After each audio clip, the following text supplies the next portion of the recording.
رابعہ بصری رحمت اللہ علیہ کہنے کہ کیا کہ یہ بتاؤ میں جنتی ہوں کہ دوزخی ہوں؟ کہنے لگے یہ تو میں کچھ نہیں کہہ سکتا۔ اچھا یہ بتاؤ جب اللہ تعالیٰ قیامت میں اعمال نامے اڑائے گا، کسی کے سیدھے ہاتھ میں آئے گا، کسی کے الٹے ہاتھ میں آئے گا، میرے سیدھے ہاتھ میں آئے گا کہ الٹے ہاتھ میں آئے گا؟ کہنے لگے یہ بھی کچھ نہیں بتا سکتا۔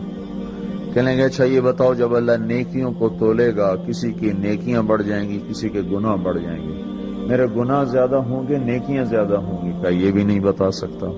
کہ اچھا یہ بتاؤ جب لوگ پل صراط سے گزریں گے، کوئی پار نکل جائیں گے، کوئی نیچے گر جائیں گے، تو میں پار نکلوں گی کہ دوزخ میں گروں گی؟ کہنے لگے یہ بھی میں نہیں بتا سکتا۔ تو پھر فرمایا اچھا جاؤ مجھے تیاری کرنے دو، مجھے ان 4 باتوں کی تیاری کرنی ہے، میرے پاس شادی کے لیے وقت کوئی نہیں ہے۔ ایک دن اٹھی، سالن پکانے کے لیے سالن ہانڈی، دیکھا تو پیاز کوئی نہیں، پیاز کوئی نہیں۔ اب پیاز کاٹ کے ہانڈی میں ڈالا جاتا ہے۔ اب پریشان بیٹھی ہیں، نہ کوئی بیٹا نہ بیٹی نہ خامد نہ بھائی نہ کوئی خادمہ۔ تب سوچ میں پڑی پیاز کہاں سے لوں؟ اوپر سے ایک چیل اڑتی ہوئی جا رہی تھی، اس کے پنجوں میں پیاز تھا۔ جب وہ اوپر آئی ہے تو اس کے پنجے چھوٹے اور پیاز سیدھا رابعہ بصری کی گود میں آ کے گرا۔ جو ہم سے دوستی لگاتے ہیں ہم پرندوں کو ان کا خدمت گزار بنا دیتے ہیں۔ ہاں، جو اللہ سے دوستی لگا لیتے ہیں اللہ دنیا ان کے لیے مسخر کر دیتا، اللہ دنیا ان کے پاؤں میں ڈال دیتا۔ تو جب ان کا انتقال ہوا، رات کو ان کا انتقال، تو اپنی خادمہ سے کہا بس 2-4 آدمی بلا کے مجھے جلدی سے دفن کر دو، کسی کو نہ بتاؤ، صبح لوگوں کو بتا دینا، اور مجھے کفن دینا میری وہ اس چادر میں جس میں میں تہجد پڑا کرتی تھی۔ تو انہوں نے راتوں رات دفن کر کے صبح اعلان کیا، شور مچ گیا، ہائے کیوں بتایا، کیوں نہیں بتایا، کیوں؟ تو اگلی رات ان کی خادمہ نے ان کو خواب میں دیکھا، سبز لباس پہنا ہوا، حسن و جمال، سورج چہرے پہ چمک رہا۔ پوچھا آپ کے ساتھ کیا ہوا؟ کہا میرے اللہ نے میرے ساتھ بہت عمدہ معاملہ کیا۔ کہا آپ کی وہ چادر کہاں گئی جس میں آپ کو کفن دیا تھا؟ کہا وہ اللہ تعالیٰ نے اتار لی ہے۔ فمن ربکما، میرا رب تو اللہ ہے، تم بتاؤ تمہارا رب کون ہے؟ میرا دین تو اسلام ہے، تم بتاؤ تمہارا دین کیا ہے؟ تو وہ منکر نکیر کہیں گے عجیب بات ہے، ہم تمہارا حساب لینے آئے کہ تم۔ میرے نبی نے فرمایا عمر تیرے زمانے میں ایک شخص آئے گا، اس کا نام ہوگا اویس بن عامر، قبیلہ مراد، اس کی شاخ قرن۔ جب آئے تو اس سے دعا کرانا، عمر سے کہہ رہے ہیں، عمر اور علی سے کہہ رہے ہیں اس سے دعا کرا۔ وہ حیران ہو کر تھا، اس سے ہم دعا کریں؟ ہاں، اس نے ماں کی خدمت کر کے اللہ کو اتنا خوش کیا ہے، جب ہاتھ اٹھاتا ہے سیدھی دعا اوپر جاتی ہے۔ حالانکہ اللہ کی قسم اویس کرنی جیسوں سے دنیا بھر جائے عمر اور علی کے ایک بال کے برابر، لیکن یہ اللہ کے نبی آگے پیغام دے رہے ہیں کہ آپ تو آگے دیکھ رہے تھے کہ ماؤں کے ساتھ اولاد کیا کرے، اور والدین کیسے دکھی ہوں۔ میں یمن گیا تو میں ان کے علاقے میں گیا جہاں وہ پیدا ہوئے، جس بستی میں پیدا ہوئے اس بستی کی زیارت کی، ان کے خاندان سے ملا۔ تو عمر رضی اللہ عنہ جب خلیفہ بنے تو ہر سال حج میں اعلان کرواتے بھائی کوئی اویس یمن کا آیا ہو۔ تو ایک سال آپ نے سارے حاجی اکٹھے کر لیے حضرت عمر نے، وہ ملتا ہی کوئی نہیں تھا۔ ایک سال کیا کیا، سارے حاجی اکٹھے کر لیے اور کہا بھائی یمن والے کھڑے رہو، باقی سارے بیٹھ جاؤ۔ سارے بیٹھ گئے، یمن والے کھڑے رہے۔ کہا بھائی مراد قبیلے کے لوگ کھڑے رہو، باقی سارے بیٹھ جاؤ۔ تو تھوڑے سے بچے، باقی سارے بیٹھ گئے۔ پھر کہا بھائی مراد کی جو آگے سب کاسٹ ہے، قرن والے کھڑے رہو، باقی سارے بیٹھ جاؤ۔ تو ایک آدمی بچا، تو آپ نے کہا تم قرنی ہو؟ کہا جی۔ اویس کو جانتے ہو؟ جانتا ہوں، میرا بھتیجا ہے۔ تو پاگل سا ہے، آپ کیوں پوچھ رہے؟ تو عمر رضی اللہ عنہ رو پڑے، کا پاگل وہ نہیں تو نظر آتا ہے۔ ادھر آیا ہوا ہے؟ کہا جی حج پہ ہے. کدھر ہے؟ کہا جی اونٹ چرانے گیا تھا عرفات کی طرف. تو حضرت علی کو ساتھ لیا اور دوڑ لگا دی عرفات کی. آگے گئے تو ایک آدمی، اللہ کے نبی نے نشانی بتائی تھی کہ رنگ کا کالا ہوگا، قد کا درمیانہ ہوگا، اسے برس وہ پھل بیری جو چٹا کالا آدمی ہو جاتا ہے، اس کو یہ بیماری ہوئی تھی، پھر وہ ٹھیک ہو گیا ہے، صرف ایک نشان باقی ہے، باقی وہ سب ٹھیک ہے، تو اس سے دعا کرانی. تو جب وہ پہنچے تو انہوں نے دیکھا کہ ایک آدمی اسی رنگ کا کیکر کے نیچے نفل پڑ رہا ہے اور اونٹ چر رہے ہیں. تو یہ دونوں ایسے آ کے بیٹھ گئے. تو انہوں نے محسوس کیا کہ کوئی لوگ آ کے بیٹھ گئے. تو انہوں نے نماز مختصر کر کے سلام پھیرا. تو حضرت عمر نے پوچھا کون ہو؟ کہا جی مزدور ہوں. کہا تیرا نام کیا ہے؟ کہا جی اللہ کا بندہ. کہا بھائی وہ سارے ہی اللہ کے بندے ہیں، تیری ماں نے تیرا کیا نام رکھا ہے؟ وہ تو جانتا نہیں تھا یہ کون ہے. تو وہ کہنے لگے بھائی تم لوگ کون ہو میرا انٹرویو کرنے والے؟ تو حضرت علی نے کہا کہ یہ امیر المومنین ہیں عمر اور میں ہوں علی بن ابی طالب. پھر وہ ہل گئے. حاجی میں معافی چاہتا ہوں، میں نے تو آپ کو پہچانا نہیں ہے. تو حضرت عمر نے کہا ہاتھ اٹھاؤ اور ہمارے لیے دعا کرو. وہ کہنے لگے میں دعا کروں آپ کے لیے؟ کہا ہمیں ہمارے نبی نے فرمایا. تو عمر علی جیسے اویس سے دعا کروا رہے ہیں، اس کی تہجد کی وجہ سے نہیں، نماز روزی کی وجہ سے نہیں، ماں کی خدمت کی وجہ سے. اور پھر آپ نے فرمایا کہ جب لوگ جنت میں جائیں گے تو اویس بھی جائے گا. جب دروازے پر پہنچے گا تو اللہ کہیں گے باقی چلے جاؤ، اس کو روک لو. تو ایک دم گھبرا جائیں گے کہ یا اللہ این بوئے تے آ کے کی بنی. تو اللہ تعالیٰ فرمائیں گے، وہ کہیں گے یا اللہ مجھے کیوں روکا؟ تو اللہ تعالیٰ فرمائیں گے پیچھے دیکھو. پیچھے دیکھیں گے تو جہنم والے کھڑے ہوں گے بے شمار. تو اللہ تعالیٰ فرمائیں گے اویس تیری ماں کی خدمت کا صلہ تجھے دینا ہے. یہ جتنے لوگ کھڑے ہیں تو انگلی کا اشارہ کر، جس کو کہے گا تیری تو فیل سب کو جنت میں ڈالو، سب کو جنت میں ڈالو. تو بھائیو اگر ماں باپ ساتھ ہیں تو ان کی دعا لے لو.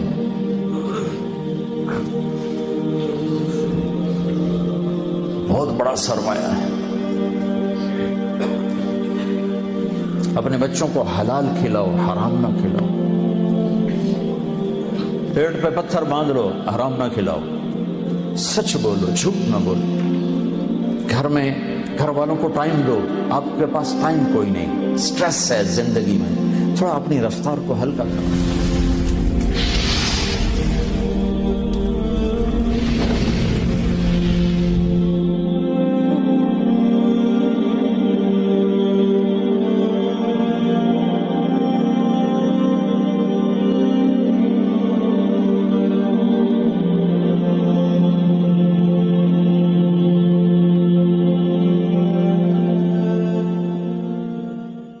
زندگی کی شام سے پہلے توبہ کرو، زندگی کی شام سے پہلے واپس لوٹو. نافرمانی میں ہلاکت کے سوا کچھ نہیں ہے اور فرما برداری میں کامیابی کے سوا کچھ نہیں ہے. میرے اللہ نے سوال کا جواب دیا. خالق اللہ، مالک اللہ، مصور اللہ، مدبر اللہ، اور اس زمین آسمان پر حکومت کرنے والا تنے تنہا اللہ. پھر اللہ دوسرا سوال کرتا ہے افحسبتم انما خلقناکم عبثا. ایک بات تو بتاؤ، تمہیں بیکار پیدا کیا ہے؟ دوسرا سوال ایحسب الانسان ان یترک سدی. ایک بات تو بتاؤ، موت کے بعد تمہیں کوئی نہیں پوچھے گا، مر کے مٹی ہو جاؤ گے؟ سوال میں بڑی طاقت ہے. بولنے والا بڑی طاقت سے بول رہا ہے، بولنے والا بڑی طاقت سے بول رہا ہے. اس کو اپنی مکھی کو مسل کر کہتے نا کیا حقیر مکھی. اللہ کے لہجے میں طاقت ہے یہاں. افحسبتم انما خلقناکم عبثا. اسلام آباد میں بیکار پیدا ہوئے ہو؟ اسلام آباد میں بیکار پیدا ہوئے ہو؟ ایحسب الانسان ان یترک سدی. موت کے بعد کوئی نہیں پوچھے گا، کیڑے کھانے کے بعد ختم ہو جاؤ گے. ما خلقنا السماوات والارض وما بينهما لاعبين. کیا سمجھتے ہو میں نے زمین آسمان صرف کھیل کود کے لیے پیدا کیا ہے؟ اب پھر یہاں اللہ نے ہمیں اٹکا دیا. بتاؤ کیوں پیدا کیا ہے؟ بتاؤ کیوں آئے ہو؟ کیوں زمین بنی؟ کیوں آسمان کی چھت تانی گئی؟ کیوں تو گندے پانی سے اس روپ میں آیا؟ اور کیوں چلتے چلتے تجھے موت میں آ کے دبوچا اور تجھے زیر زمین پہنچایا؟ کیوں ہے؟ کیوں ہے؟ کسی کے پاس کوئی جواب نہیں ہے، کوئی جواب نہیں ہے، کوئی جواب نہیں ہے. اللہ خود اس کا جواب دیتا ہے وما خلقت الجن والانس الا ليعبدون. تمہیں پیدا کیا ہے دیکھنا چاہتا ہوں میرے بندے بن کے چلتے ہو کہ نہیں چلتے ہو؟ میرے بندے بن کے چلو. خلق الموت والحیات، زندگی موت کو کیوں بنایا؟ لیبلوکم ایکم احسن عملا. میں دیکھنا چاہتا ہوں اسلام آباد میں مجھے کون راضی کرتا ہے، نفس و شیطان کو کون راضی کرتا ہے، اچھا عمل کون کر کے آتا ہے، برا عمل کون کر کے آتا ہے. انا جعلنا ما علی الارض زینۃ لها لنبلوهم ایہم احسن عملا. میں نے جو اسلام آباد کو خوبصورت بنایا اور بڑے خوبصورت پہاڑیاں اور مری کی پہاڑیاں، سوات کالم کی پہاڑیاں، وادیاں، میدان کوثر، یہ میں نے اس لیے سب کچھ بنایا ہے کہ میں تمہیں دیکھنا چاہتا ہوں کہ تم میں خوبصورت اور اچھا عمل کون کرتا ہے. یہ نہ سمجھنا کہ تمہارا رب سو گیا ہے، لا تاخذہ سنۃ ولا نوم. یہ نہ سمجھنا کہ تمہارا رب کمزور ہو گیا ہے، ما کان اللہ لیعجزہ من شیء.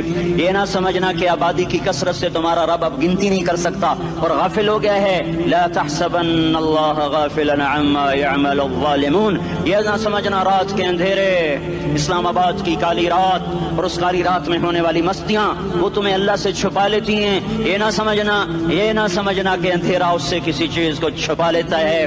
سواء منکم من اسر القول ومن جہر به ومن هو مستخف باللیل وصارب بالنہار. رات کے اندھیرے میں کرو، دن کے اجالے میں کرو، پہاڑ کی غار میں کرو، زمین کی تہ میں کرو، چوٹیوں پر بیٹھ کر کرو، میدانوں میں چھپ کر کرو، خلاؤں میں کھو کر گم ہو کر کرو. جو بھی کرو گے تیرے رب کی طاقتور نظر تمہارے اوپر پڑ رہی ہے، غافل نہیں ہے. رات کے ناچنے والوں کو بھی دیکھ رہا ہے اور رات کے رونے والے کو بھی دیکھ رہا ہے. گھنگرو باندھ کے ناچنے والی بھی اس کے سامنے ہے اور مسلح پہ کھڑے ہو کر بے قراری سے اللہ کو یاد کرنے والی بھی اس کے سامنے ہے. پوسٹر کی زینت بن کے فون بیچنے کے لیے آئے ہائے کہتے آج آزادی کا دور ہے. یہ کیسی آزادی ہے؟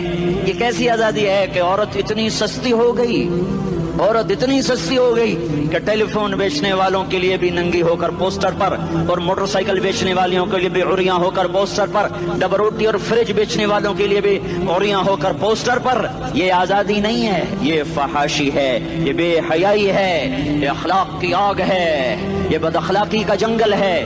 انسانیت نہیں ہے. انسانیت وہ ہے جو میرا محبوب لے کر آیا، جو حضرت محمد صلی اللہ علیہ وسلم لے کر آیا.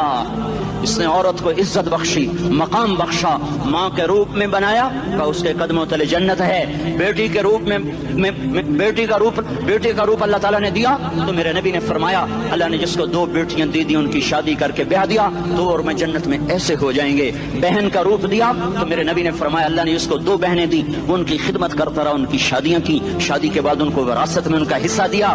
پورے پاکستان کا رواج ہے مالدار یا فقیر اپنی بہنوں کو بھائی جائیداد میں حصہ نہیں دیتے، جو جہیز دے دیا بس وہی دے دیا اور باقی پر ڈاکہ مار کے قابض ہو جاتے ہیں. کوئی بہن حصہ مانگے تو کہتے ہیں بڑی بے غیرت ہے، بھائیوں سے مانگتی ہے. بے غیرت تو وہ ہے جس نے ایک شادی کا دودھ پینے والی بہن کا حق مار کے گھر بیٹھ گیا ہے. تو جس نے 2 بہنوں کو پالا، شادی کی، ان کا پورا حق ادا کیا، حق ادا کرنے کے بعد بھی ان کا خیال کرتا کرتا مر گیا تو اس پہ جنت واجب ہو گئی. بیوی کے روپ میں آئی تو اللہ تعالیٰ کے نبی نے فرمایا بہترین مسلمان وہ جو اپنی بیوی کے ساتھ اچھا سلوک کرے، اور میں سب سے اچھا سلوک کرتا ہوں اپنی بیویوں کے ساتھ. اور بہترین مال وہ ہے جو تم اپنی بیوی پر خرچ کرتے ہو اور اپنے بچوں پر خرچ کرتے ہو. اللہ تبارک و تعالیٰ نے اسلام کو عورت کی عزت کا ذریعہ بنایا. یہ عورت کی عزت نہیں ہے کہ گھنگرو باندھ کر وہ اسٹیج پر اس کی چھنکار پہاڑوں کو بھی چھلنی کر رہی ہو اور ایمان کے بھی جنازے اٹھ رہے ہوں. کیا ظلم و ستم ہے. جو امت حیا پھیلانے آئی تھی وہی بے حیائی کے اڈے چلانے بیٹھ گئی. جس امت نے پاکیزگی کو وجود دینا تھا وہی گٹر کے بیوپاری بن گئے. جو سچ کو بیچنے آئے تھے وہی جھوٹ کے ایجنسی ہولڈر بن گئے. جو عدل کا نظام قائم کرنے آئے تھے وہی ظالم بھیڑیے بن کے بیٹھ گئے. جبھی تو اللہ نے قیامت کا دن رکھا ہے. مظلوم کی ہائے سے بچو. شاید آج طاقت کے نشے میں تجھے کسی ماں کا آنسو ٹپکتا ہوا نظر نہ آئے، شاید کسی بوڑھے باپ کی فریاد تیرے در تک نہ پہنچے، شاید کسی معصوم بچے کا رونا تیرے کان تک نہ پہنچے، انتظار کرو، ایک دن آ رہا ہے، ایک دن آ رہا ہے۔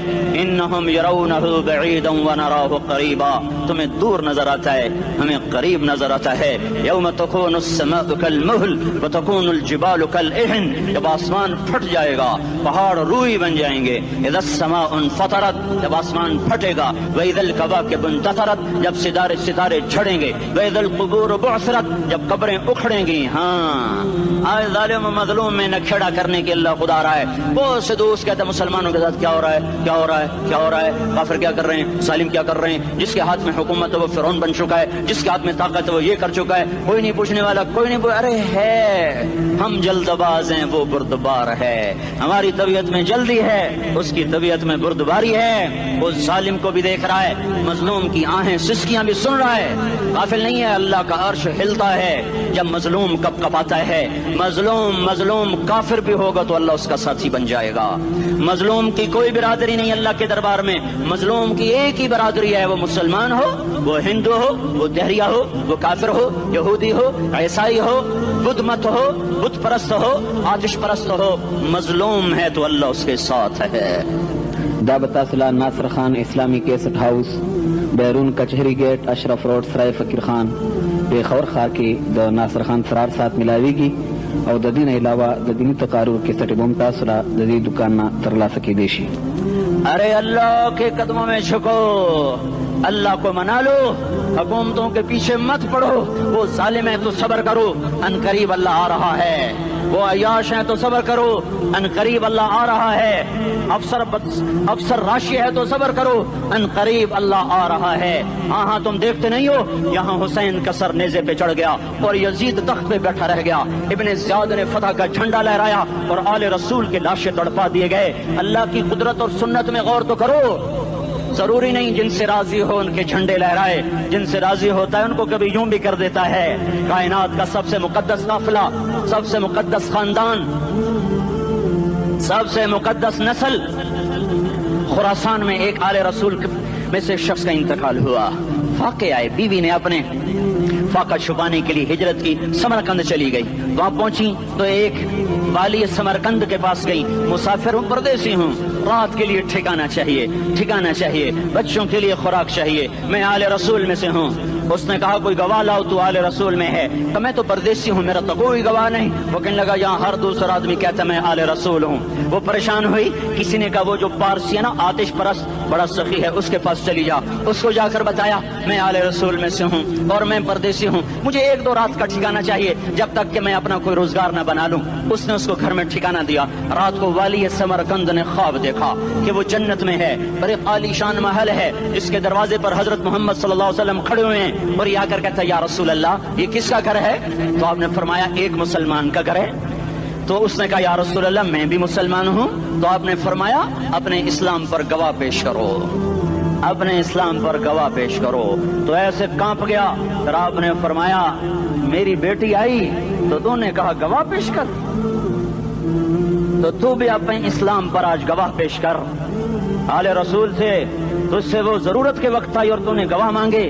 یہ خاندان ہے، یہ خاندان کائنات کا افضل ترین۔ اس کی آنکھ کھلی، اس کی ہائے ہائے چیخ پکار، او بھائی وہ بچے وہ عورت کہاں چلی گئی؟ کہ وہ پارسی سردار لے گیا جو صبح صبح دھما دھم اس کا دروازہ جا کر کھٹکھٹایا، او بھائی منہ مانگا انعام لے لے، وہ خاندان مجھے واپس کر دے۔ تو اس کی آنکھوں میں آنسو آ گئے۔ کہا آقا سودا بن دیکھا تھا تو ہو جاتا، دیکھنے کے بعد سودا نہیں ہے۔ میں اس گھر اس عورت اور ان بچوں کو پناہ دیتے ہی اللہ نے میرا دل کھولا، میں مسلمان ہو گیا، میرے بچے بھی مسلمان ہو گئے۔ میں شام تک پارسی تھا، میں سویا ایمان کے ساتھ، اور جس وقت تم خواب دیکھ رہے تھے اسی وقت میں بھی وہ خواب دیکھ رہا تھا۔ جب تجھے دھتکارا جا رہا تھا تو مجھے اللہ کے رسول کہہ رہے تھے یہ محل تجھے دیتا ہوں، یہ محل تجھے دیتا ہوں۔ اس خاندان کے 16 پھول خاک و خون میں لوٹے ہوئے تھے۔ 2 سال کے بچے عبداللہ، ہائے ہائے ہائے، اور 2 سال کا بچہ تو دشمن کا بھی پیارا لگتا ہے، یہ تو آل رسول تھے۔